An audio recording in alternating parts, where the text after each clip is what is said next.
no mundo inteiro. É uma das literaturas mais lidas em todo o planeta. É considerado o ápice da revelação de Deus. Interessante é que ele foi escrito 40 anos depois das mortes de Pedro, dos quais saem os relatos que vão gerar o Evangelho de Marcos, depois da morte de de Mateus e da morte de Lucas. 40 anos depois, João ainda vivo, ele sente-se impelido a escrever o Evangelho, muito por causa dos discípulos que o cercavam. João, com muito carinho, com muito amor, chamava os seus discípulos de filhinhos. E os seus filhinhos exigiam dele algo, uma história. E João vai se propor a buscar a Deus e receber a unção necessária para escrever um evangelho. E eu tenho para mim que João é, de longe, o profeta que mais vislumbrou, o profeta mais agraciado de todos os tempos.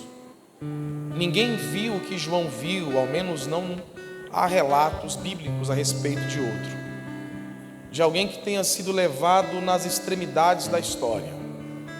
João é o único profeta bíblico que foi levado ao prólogo mais primevo, mais primitivo da história, e também foi levado à ação mais derradeira, a última cena. Ninguém foi aonde João foi, ninguém viu o que João viu. No começo da história, João vê um verbo. No centro da história, João vê um cordeiro. No final da história, João vê o Rei dos Reis e Senhor dos Senhores. E os seus discípulos ficam nos seus pés, e ele já é um senhor bem idoso, enrugado, alguém cujas marcas do tempo eram expressivas. E alguém diz: João, conta pra gente então como é essa relação que você tem com Jesus. Como é que é a história? Conta para nós aquilo que Mateus, que Marcos e Lucas não puderam contar. Porque quando eu abro o Evangelho de Lucas, eu vejo Lucas apresentando Jesus através de uma genealogia. Quando eu abro Mateus, Mateus também apresenta Jesus através de uma genealogia. Mateus nos apresenta Jesus numa genealogia que tem início em Abraão. Lucas vai 7 gerações além. Ele nos apresenta Jesus partindo de Adão. Quando João começa a pregar aos seus filhinhos, ele olha para todos eles e diz: olha, já que vocês querem saber, eu vou mostrar para vocês o Jesus que eu conheço. E o Jesus que eu conheço, ele é muito antes de Abraão, muito antes de Adão, antes do sol, da lua e das estrelas, antes do tempo, da massa e do espaço. E alguém pergunta: de quando ele é então? E João diz: no princípio era o Verbo, e o Verbo estava com Deus, e o Verbo era, e o Verbo é, e o Verbo para sempre será Deus. Sem Ele nada do que há se fez, e a partir dele todas as coisas vieram a existir, uma após uma, nada passou a existir fora dele. Versículo 3: e ele era a vida dos homens, e a vida era a luz dos homens. A luz que dissipa o caos de Gênesis 1, versículo 1. A luz que revela quem eu sou de verdade, porque fora dessa luz eu penso que sou, mas não sou. Fora dessa luz eu me sinto bom, mas quando ela é projetada sobre mim eu vejo a minha maldade. Fora dessa luz eu me sinto santo, mas quando ela é projetada sobre mim eu enxergo o meu pecado. É essa luz que faz as máscaras caírem. É essa luz que me tira das trevas. É essa luz que me mostra o caminho, que me mostra a direção até a Deus. Pena que a luz foi rejeitada pelos homens. E João continua, nesse prólogo mais belo que alguém poderia receber. Ele chega no versículo 14, que talvez seja a revelação mais gloriosa desse primeiro capítulo. E no 14 ele diz: e o Verbo se fez carne e tabernaculou entre nós, e vimos a glória do unigênito do Pai. Observe, o Verbo se fez carne. O verbo grego egeneto, fazer a partir de si mesmo. Não foi feito carne, não foi obrigado a ser carne, ele se fez carne. Jesus não veio predestinado a morrer por nós, ele não foi predestinado a sofrer por nós. Ele desce porque ele escolheu descer. É uma opção, não é uma obrigação. E quando eu leio o versículo 14, a minha alma se enche de júbilo. Mas também eu acho estranho, porque no versículo 14 nós temos a maior manifestação de Deus para o homem, a maior manifestação de todos os tempos, a maior revelação de Deus para a humanidade. E é estranho as formas que Deus decide se revelar, porque Deus não veio em grandeza, em opulência, em glória, em majestade. Não. Se fosse por todos nós aqui presentes, Ele rasgaria o céu e diria: eu sou o Senhor, e não haveria quem pudesse negar a sua glória. Se fosse por cada um de nós aqui presentes, Ele viria em tamanha opulência que seria impossível não crer nele.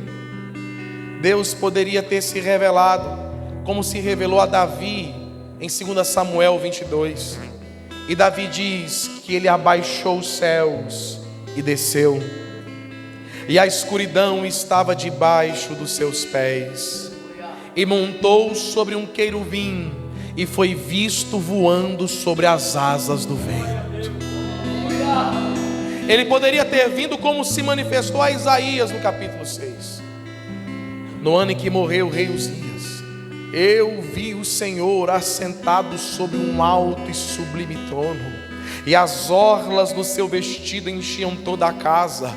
Serafins por cima dele cantavam dizendo: Kodesh, Kodesh, Kodesh Yahvé Sabaote, Santo, Santo, Santo é o Senhor dos exércitos, e toda a terra está cheia da sua glória. Ai, irmãos, ele poderia ter vindo quando ele se manifesta a Ezequiel, no capítulo 1. Ezequiel diz que vê um ser quadriface, quadriforme, e esse ser estava sobre rodas, e uma girava dentro da outra, e tinha olhos por dentro e por fora. Sobre o ser havia uma plataforma cristal transparente, sobre a plataforma um trono safira cor de azul, e o ser que estava sentado no trono, dos seus lombos e daí para cima era semelhante ao fogo no aspecto de âmbar, mas dos seus lombos e daí para baixo era fogo resplandecente. Ezequiel está dizendo: o nosso Deus é fogo em cima e é fogo embaixo, é fogo no céu e é fogo na terra, é fogo para os homens e fogo para os anjos. Ele é fogo consumidor. Bastava, acabou. Mas para nossa frustração, para a frustração das nossas expectativas, a maior manifestação de Deus não foi em glória, majestade e opulência, A manifestação de Deus na sua esfera máxima foi em dor, angústia, sofrimento, em tamanha humildade, que era como uma raiz de uma terra seca, sem parecer e sem formosura. E olhando nós para Ele, nenhuma beleza víamos para que o desejássemos. Era desprezado, o mais indigno entre os homens, experimentado nos trabalhos, que sabe o que é padecer, como um de quem os homens escondem o rosto. Era desprezado e não fizemos caso algum dele, mas verdadeiramente Ele levou sobre si as nossas dores e as nossas enfermidades tomou sobre si. E nós o reputávamos como um aflito, ferido de Deus e um oprimido. Mas Ele foi transpassado pelas nossas transgressões e moído pelas nossas iniquidades. O castigo que nos traz a paz estava sobre Ele, e sobre as suas feridas fomos sarados. Apresento-vos essa noite, senhoras e senhores, o paradoxo da cruz, porque as suas feridas têm o poder de curar, a sua morte nos dá vida, e o seu sangue, o seu sangue não mancha, seu sangue não encarde, seu sangue não suja, seu sangue limpa, seu sangue lava, seu sangue restaura, seu sangue purifica, seu sangue redime. Oh, aleluia! Eu vou gritar aqui em Acreúna o que os pais da igreja estão gritando há 100 anos nesse país. Eu vou gritar nesse púlpito o que os pais da igreja não precisaram de curso teológico para gritar. O que eu vou gritar aqui agora, os pastores das décadas passadas gritavam em todos os cultos, mas a nossa geração está se esquecendo. Mas quando eu gritar, alguém vai concordar. Quando eu gritar, alguém vai sentir outra vez. Então grita, pregador, lá vai. O sangue de Jesus tem poder. O sangue de Jesus tem poder. O sangue de Jesus tem poder. Eu vou insistir. O sangue de Jesus tem poder. Quem está sentindo o poder do sangue? Quem está sentindo a presença do sangue? Quem está sentindo o calor que vem do sangue? Cadê os que foram restaurados pelo sangue, comprados pelo sangue, redimidos pelo sangue, libertos pelo sangue, salvos pelo sangue, transformados pelo sangue, tocados pelo sangue? Cadê aqueles que acreditam no poder do sangue?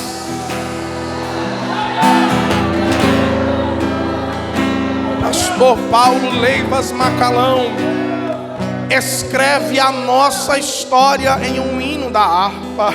Oh, glória! O pastor Paulo Leivas Macalão escreveu no hino de número 171 a história de todos os crentes que estão aqui essa noite. Ele escreveu e a gente canta e nem percebe, Zé Paixão. Ele escreveu, a gente canta e passa batido, mas é a minha história, é a sua história.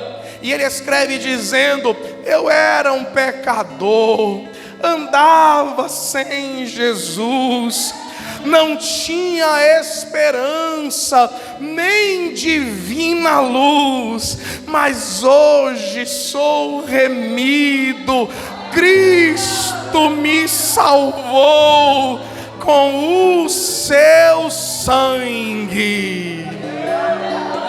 Eu vou insistir, com o seu sangue, Labaracanchon Maragai, com o seu sangue, Ele me lavou. Quantos aqui entendem que essa era a sua história? Quantos aqui entendem que essa é a nossa história? Quantos aqui entendem que se não fosse o sangue, estaríamos condenados ao inferno? Quantos aqui entendem que se não fosse o sangue, estaríamos na sarjeta das drogas, do álcool e da prostituição? Quantos aqui entendem que o sangue operou aquilo que homem nenhum poderia operar? Quantos aqui entendem que o sangue resgatou de onde nenhum homem poderia nos resgatar? Quantos aqui entendem que o sangue nos tocou aonde ninguém poderia nos tocar? Quantos aqui vão ser gratos e adorar ao Deus que derramou sangue, que derramou sangue, que derramou sangue? Quem vai dar glória a Deus pelo sangue de Jesus? Quem vai glorificar a Ele pelo sangue de Jesus? Quantos aqui são gratos pelo sangue?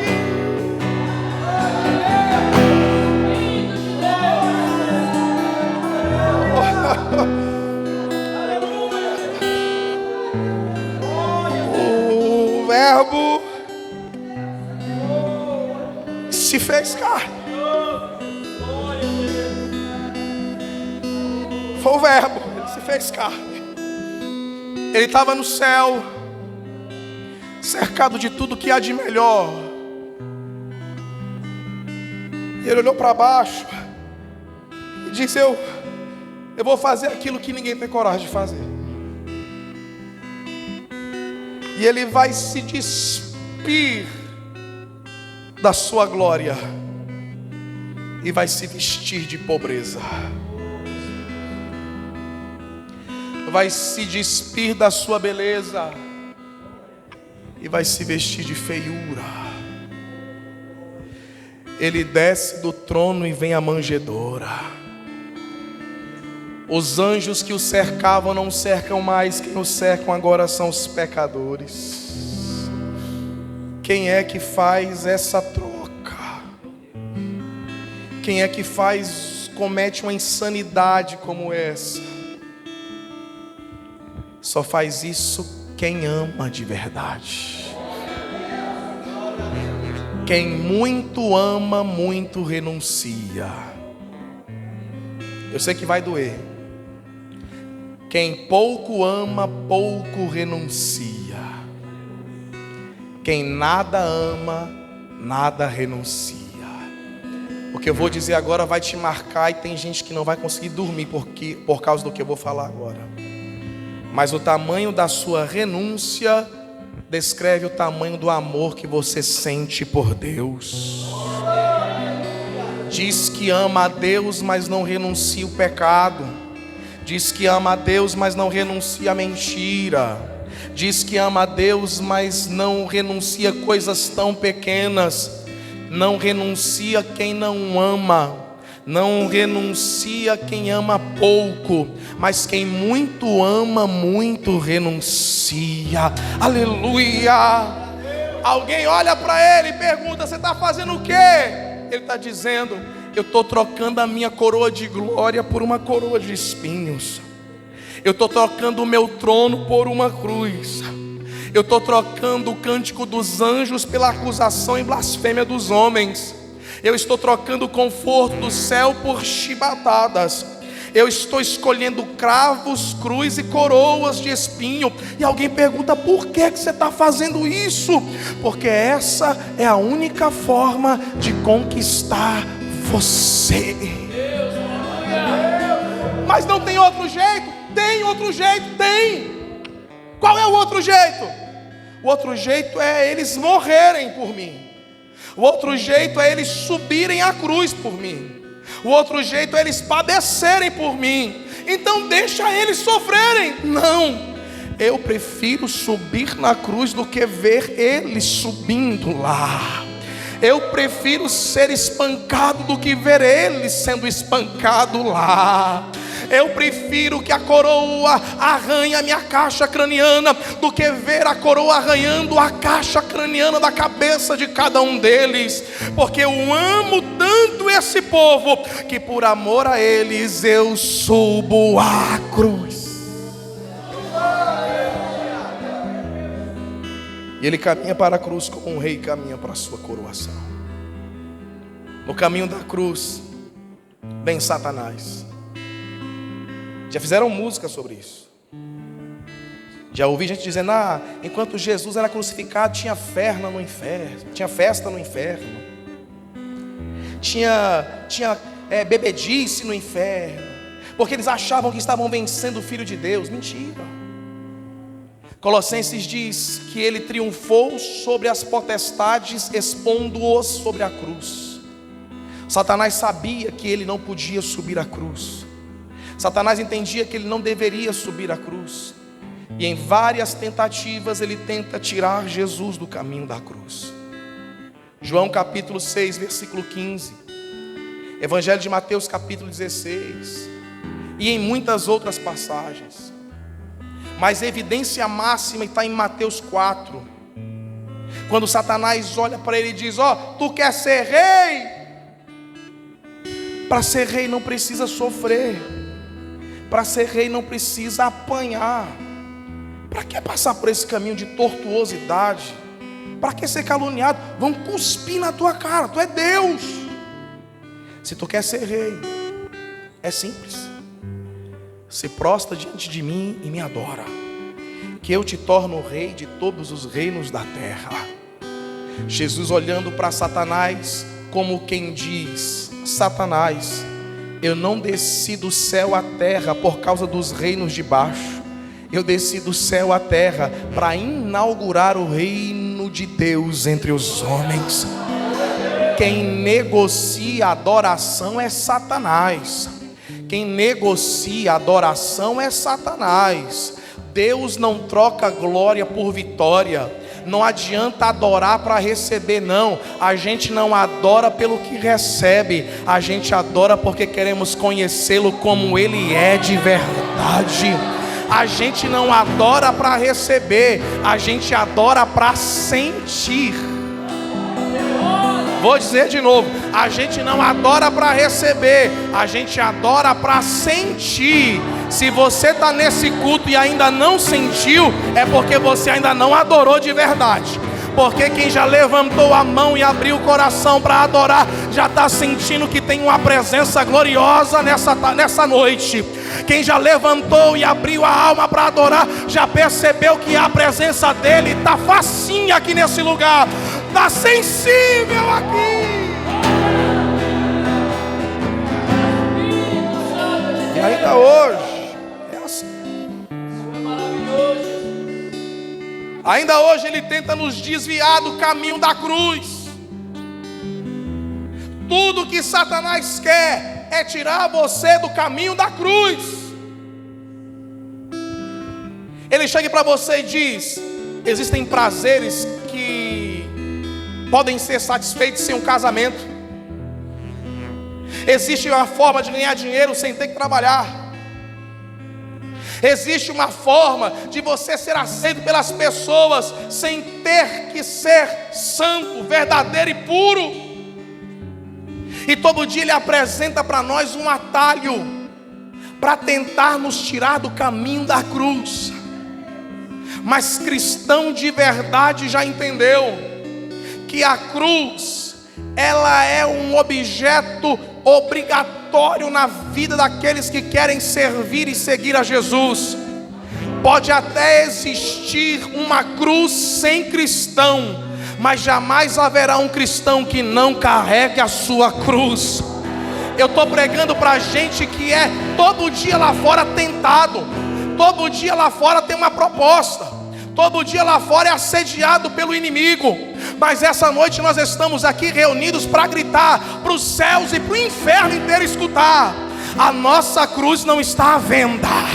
A nossa cruz não é para ser negociada. Eu não abro mão da minha cruz. Tem dia que ela machuca, tem dia que ela me faz chorar, tem dia que dói, mas essa cruz que eu carrego chorando hoje vai valer uma coroa de glória lá no céu.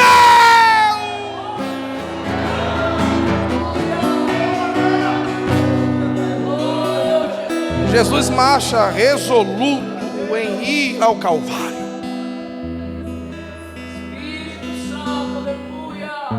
E não houve nenhum momento em que as tentações de Satanás lhe fizessem balançar. Não houve.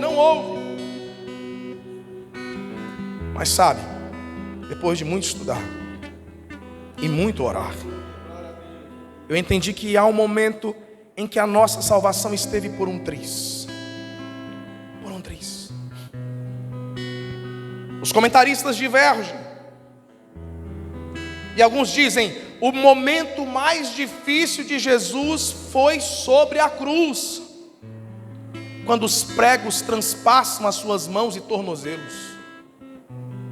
Outros dirão: o pior momento foi debaixo do flagrum romano, o azarrogue, o chicote.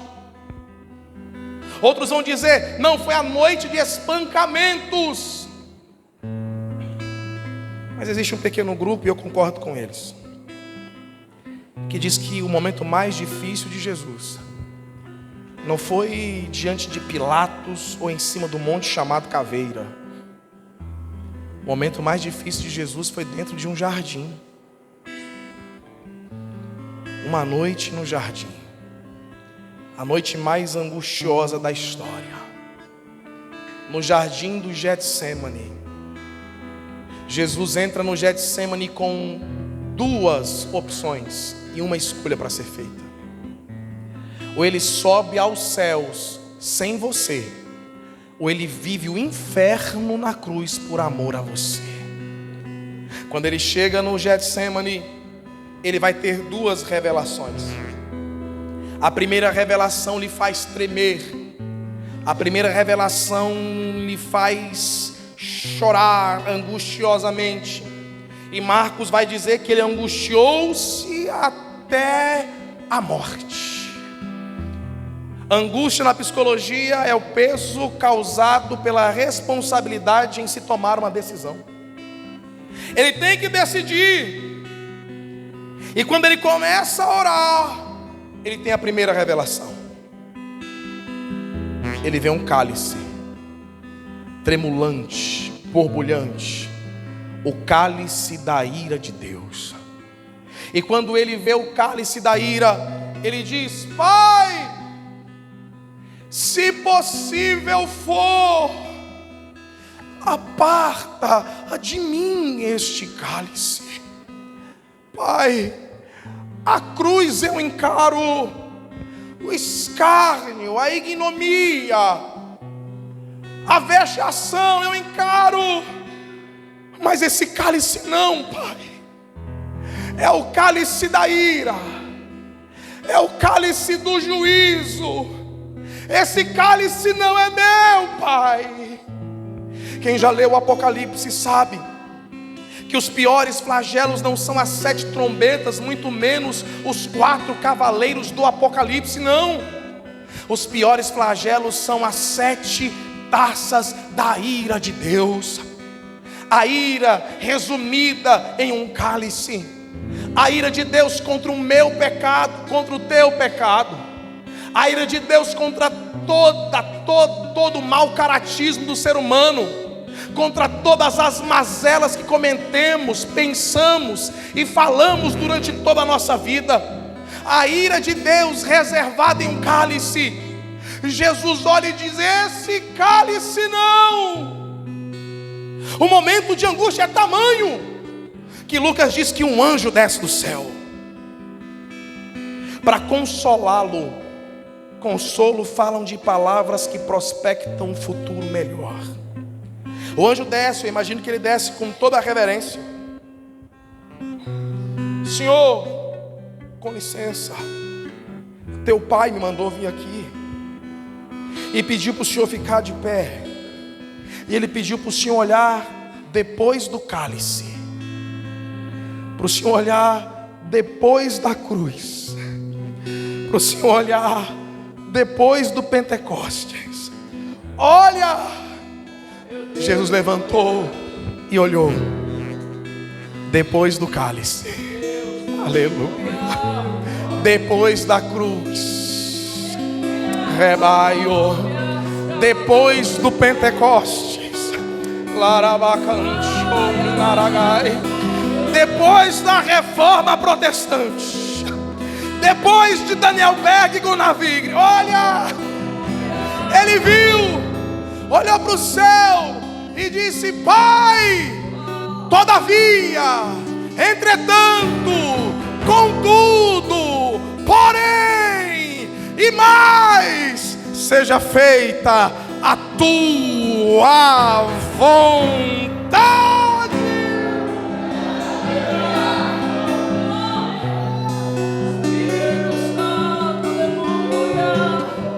O que é que ele viu? O que é que ele viu? O que é que ele viu que encorajou ele a beber o cálice da ira? O que é que ele viu? O que é que ele viu, pastor? Ele viu uma coisa que você vê todo dia e nem te agrada. Ele viu uma coisa que você vê todo dia e ainda reclama. Ele viu o que, pastor? Sabe o que ele viu? Ele viu você, viu você, viu você, viu você. Já era para estar dando glória, viu você, viu você, viu você, viu você, viu você, viu você, viu você, e disse: Pai, por essa gente toda vale a pena, eu vou ao Calvário. O destino da humanidade fora traçado em 2 jardins. Primeiro, jardim do Éden. Segundo, jardim do Getsemane. No Éden, por causa de um homem, reinou o pecado. Mas no Getsemane, por causa de um homem, reinou a graça e a misericórdia. No Éden, a serpente venceu. No Getsemane, a serpente foi derrotada. No Éden, o homem fora expulso do paraíso, mas no Getsemane, as portas do paraíso se abriram de novo para a humanidade. No Éden, Deus e o homem ficaram intrigados, mas no Getsemane, Deus e o homem se reencontraram na pessoa bendita de Jesus Cristo de Nazaré.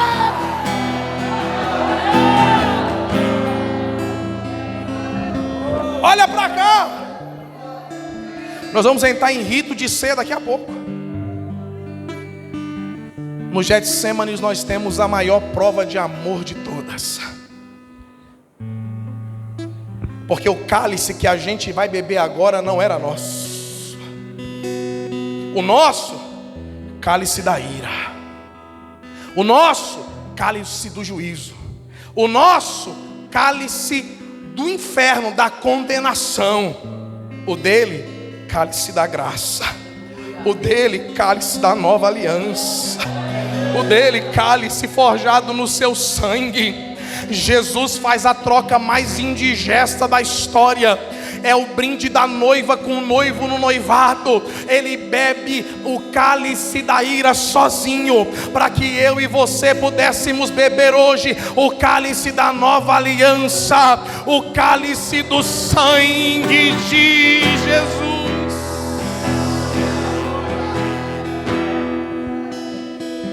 Tudo isso por amor. Ele te amou, Ele te ama e Ele te amará.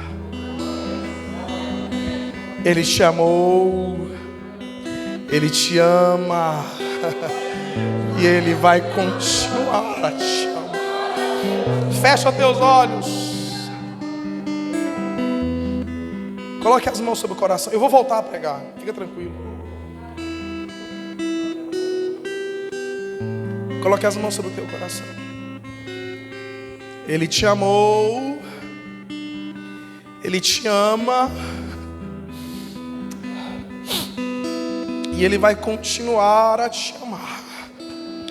Você não merece, mas Ele te amou. Tua família não te ama, mas Ele te amou. As pessoas te evitam, mas Ele te amou e disse: eu vou morrer para salvar esse povo. Aí ele achou pouco, ele diz: eu vou continuar amando. E a sua palavra nos garante que Ele nos amará. Coloque as mãos sobre o teu coração. O amor de Deus está se manifestando entre nós aqui essa noite. Vidas estão sendo curadas aqui nesse lugar, porque o amor de Deus está descendo. Aleluia. Pode chorar, porque você está sentindo o amor que vale a pena. Comece a agradecer por esse amor. Eu volto a pregar, eu prometo. Comece a orar. Tem uma música que a minha avó cantava na igreja que eu gosto muito. Feche teus olhos. E ela diz assim, ó: deixou o esplendor de sua glória, sabendo o destino aqui,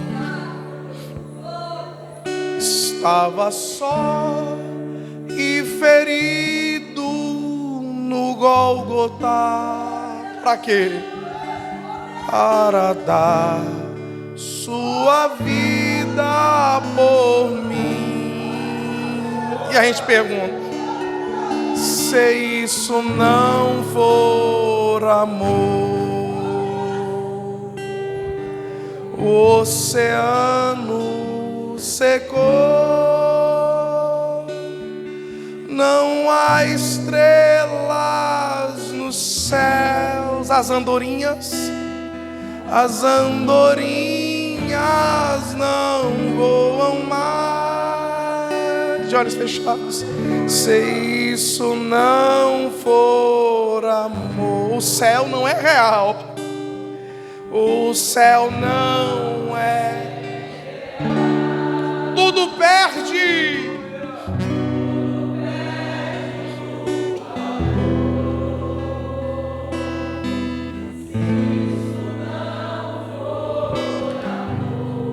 Sinta o amor de Deus sobre a sua vida essa noite. O amor de Deus que está curando a rejeição.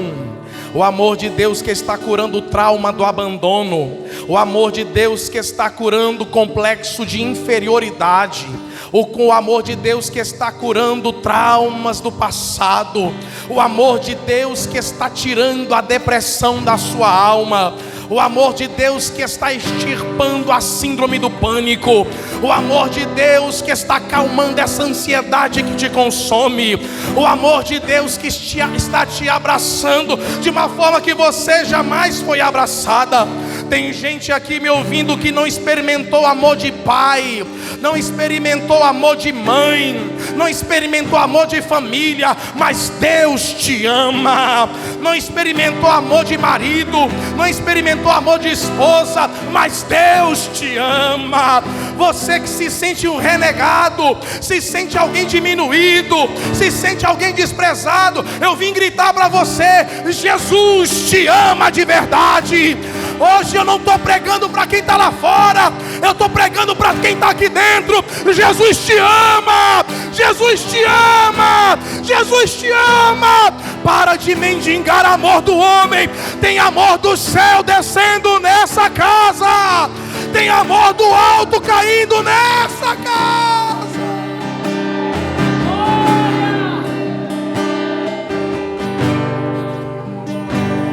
Ele vai para a cruz.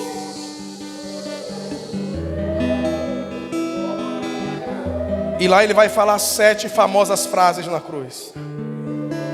Primeira frase, lá do alto: Pai, perdoa esses homens, eles não sabem o que fazem. Segunda frase: Filho, eis aí a tua mãe. Mãe, eis aí o teu filho. Terceira frase: ainda hoje estarás comigo no paraíso. Quarta frase, a frase mais dolorosa da Bíblia, a frase mais pesada de toda a Bíblia Sagrada. É a única frase que eu não gostaria de recitar. É a mais complexa, a mais teológica, a mais profunda, também a mais bela. Ele olha para o céu e diz: Eloi, Eloi, lama sabachthani. Não é uma frase dele, é um salmo, denota estado de consciência. Salmo 22. Deus meu, por que me desamparastes? Quando ele fala isso, o céu se escurece, a terra treme. Não é um eclipse, o sol vai negar a sua luz. Naquele momento, o cálice da ira começa a ser sorvido por Jesus. derramado sobre ele. Ele poderia pedir por um anestésico, ele poderia pedir um suavizador de dor, ele poderia clamar: cadê Pedro? Cadê Lázaro? Cadê alguém?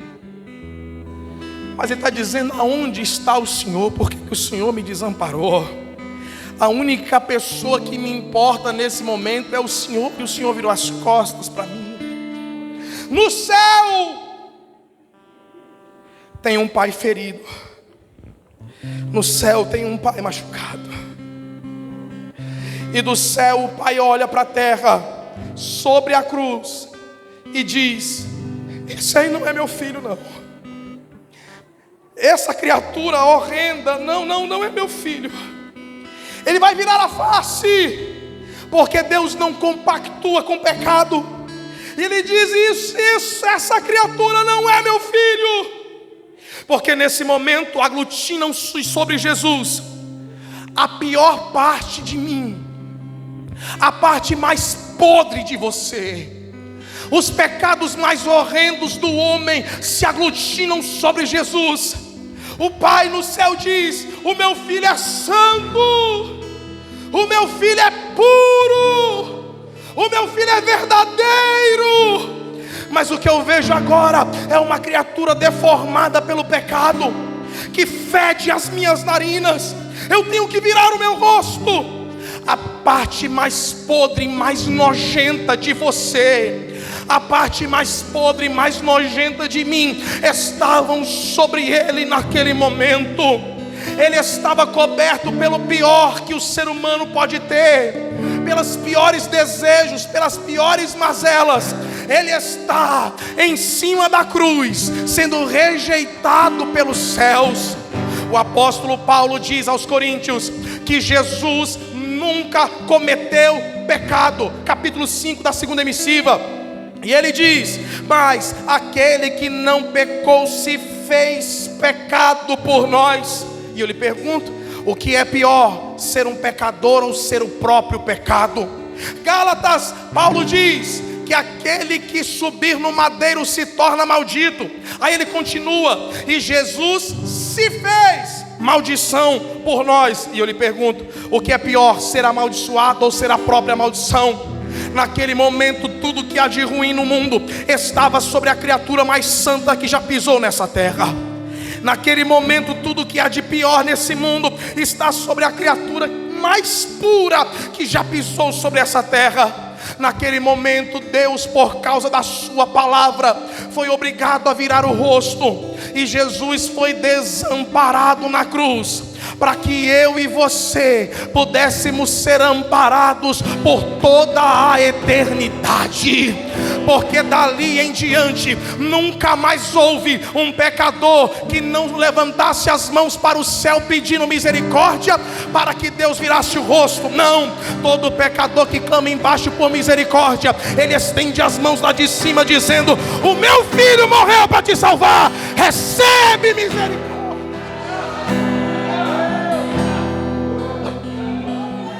Satanás debaixo da cruz, desesperado: desce daí, salva a ti mesmo. Ele usou os fariseus: você disse que derrubaria o templo e em 3 dias reconstruiria. Ah, tu é poderoso demais, hein, rapaz? Ah, você é um comediante. Já que tu é o fortão poderoso, desce daí e salva a ti mesmo. Saduceus: este a muitos salvou, a muitos curou, mas não pode salvar a si mesmo. Os soldados romanos: esse daqui fez muito milagre por aí, disseram para nós, mas eu quero ver ele descer dessa cruz e salvar a si mesmo. A turma que passava ria: desce daí, tu não é o filho de Deus? Então desce dessa cruz, para de graça. Tu não é poderoso? Desce da cruz e salva a ti mesmo. Era Satanás dando a última cartada debaixo da cruz, dizendo: desce dessa cruz e salva a ti mesmo. Tu está morrendo por gente ruim, tu está morrendo por gente que não valoriza a vida, tu está morrendo por gente que diz que acredita, que vai acreditar em você, mas que ao som do primeiro problema vai te abandonar. Desce dessa cruz. Tu está morrendo por suicidas, pessoas que não valorizam a própria vida, quanto mais a tua. Está morrendo por viciados, pessoas que vão se matando aos pouquinhos. Você está morrendo por gente que vai dizer que você é um charlatão. Está morrendo por gente que jamais vai acreditar em você.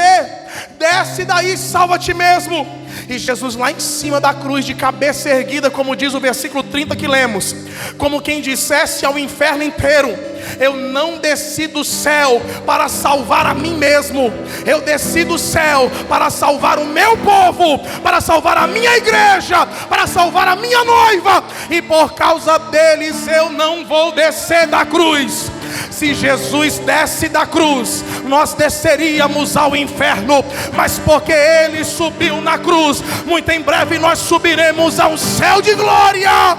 Se Jesus desce da cruz, o Espírito Santo não desce na terra, mas Jesus subiu na cruz e o Espírito desceu. O Espírito desceu. O Espírito desceu. O Espírito desceu. Eu vou insistir. O Espírito desceu. O Espírito desceu. O Espírito desceu. O Espírito desceu. O Espírito desceu e está entre nós essa noite. Quem está sentindo o Espírito Santo? Quem está sentindo o Espírito Santo? O Espírito de Deus está entre nós.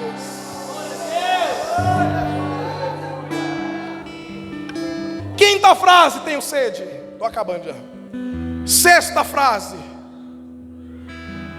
está consumado. Sabe o que é engraçado, pastorete?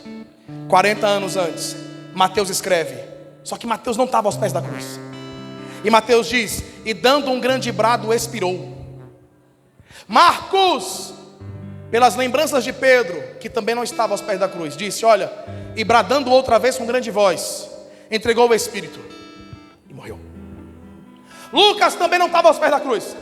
E Lucas diz: e bradando com grande grito, entregou a Deus o Espírito e morreu. Aí alguém diz: ei João, ele deu um grito, não foi? Mateus, Marcos e Lucas diz. Ele diz: não, filhinhos, não foi isso.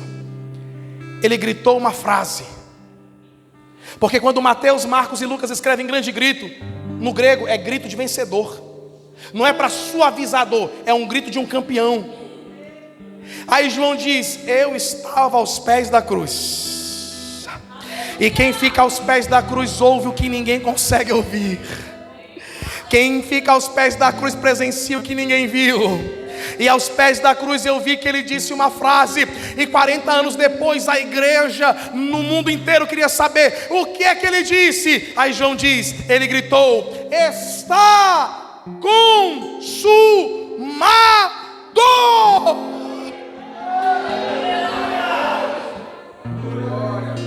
É declinação de teleo, que declina teleo, tetelestai, que significa está concluído, terminei, conquistei, cheguei, fui ao final, consegui o que eu vim fazer, finalizei o meu projeto, terminei.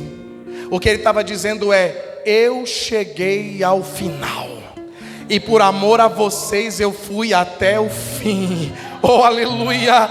Essa noite ele está gritando para nós: se eu cheguei até o final, eu estou dando forças para que vocês também. Mas para a gente acabar, não vou falar muito disso hoje. Outro dia a gente vem e prega sobre tetelestai.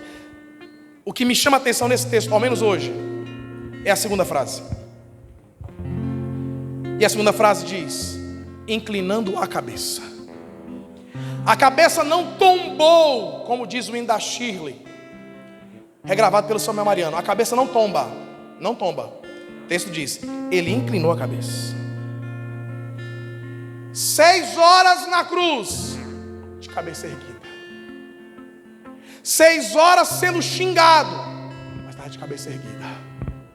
6 horas sendo caluniado, mas estava de cabeça erguida. 6 horas sendo condenado, mas estava de cabeça erguida. 6 horas levando cuspe no rosto, mas estava de cabeça erguida.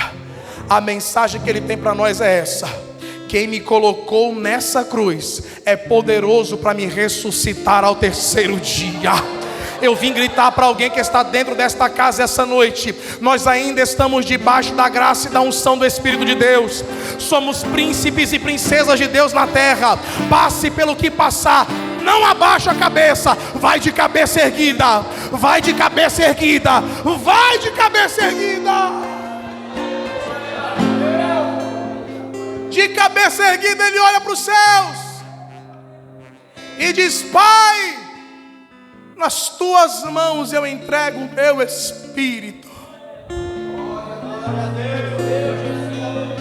Mateus capítulo de número 17, versículo 22. E chegará o momento em que o Filho do Homem será entregue na mão dos homens. Jesus estava olhando para o céu e estava dizendo: agora o meu momento nas mãos dos homens passou, e eu volto para as mãos daquele que sempre cuidou bem de mim. Nas mãos dos homens ele foi condenado, nas mãos do Pai ele é advogado, e muito em breve será juiz. Nas mãos dos homens ele foi humilhado, nas mãos do Pai ele foi glorificado. Nas mãos dos homens ele foi ferido, nas mãos do Pai ele foi restaurado. Nas mãos dos homens ele foi xingado, nas mãos do Pai ele foi exaltado soberanamente, e recebeu um nome que está acima de todos os nomes. Acima de todos os nomes, acima de todos os nomes, aleluia. O nome de Jesus é maior do que o nome de Joe Biden. O nome de Jesus é maior do que Angela Merkel. O nome de Jesus é maior do que Jair Messias Bolsonaro e do que Lula. O nome de Jesus é mais poderoso do que o do presidente da Rússia. O nome de Jesus é mais importante do que o nome de Sócrates, Aristóteles e Platão. O nome de Jesus é mais poderoso e mais importante do que o nome de Abraão, de Maomé, de Elias. O nome de Jesus é o nome que está acima de todo nome, acima de todo nome, para que se dobre todo o joelho do céu e na terra, e toda língua confesse que Jesus Cristo, que Jesus Cristo, que Jesus Cristo, eu vou insistir, que Jesus Cristo é o Senhor, é o Senhor, é o Senhor, é o Senhor, é o Senhor, é o Senhor, para a glória de Deus Pai. Quem pode adorar esse nome? Quem pode glorificar esse nome? Esse nome cura, esse nome expulsa demônios, esse nome liberta cadeias, esse nome restaura o homem, esse nome tem poder, esse nome tem poder. Fica de pé, fica.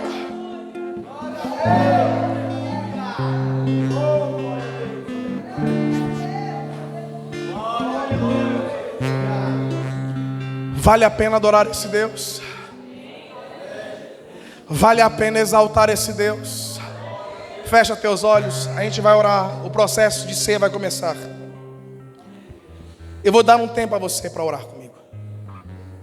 E diante de tamanha manifestação de amor e de graça de Deus, a gente vai se arrepender. A gente vai pedir perdão. Porque quando se reunis para participar da ceia, anunciai a morte do Senhor até que venha. Fecha teus olhos. Eu trouxe inúmeras mensagens para pregar. Tinha até combinado com o pastor uma específica. Mas enquanto eu orava essa tarde, esse texto veio à minha cabeça. Anunciai a morte do Senhor até que venha. Anunciai a morte do Senhor até que venha. Eu sei que você já chorou. Eu sei que você já falou em mistério, alguns. Eu sei que tem gente que já se condoeu. Eu olho para o rosto de muita gente aqui e ficou aquele olhar triste. Porque a gente vê a grandeza daquilo que Ele fez e a gente percebe o quão infiel somos nós. Sabe o que é isso? É o agir do Espírito Santo. Sabe o que é isso? É o operar do Espírito Santo. Sabe por que tem gente chorando e com o rosto triste? Porque o amor de Deus constrange. O amor de Cristo constrange. Aí quando você sente e entende o amor dele, você diz: eu preciso amar mais. Eu preciso perdoar mais. Eu preciso brigar menos. Eu preciso contender menos. Quando a gente absorve a mensagem da cruz, a gente olha para as besteiras que a gente faz durante o dia e diz: nossa, isso é tão pouco. É por causa de umas besteiras dessa que eu perco a presença. É por isso que tu está chorando. É por isso que o teu semblante caiu. É porque o Espírito está operando, está constrangendo. Agora aproveita esse momento e ora. Aproveita esse momento e chora mais. Aproveita esse momento e pede perdão. Aproveita esse momento e diz: eu quero ser um crente melhor. Aproveita esse momento e diz: eu quero renovar minha aliança com os céus. Aproveita esse momento e diz: Deus, me torna digno de provar do teu cálice e de participar do teu corpo.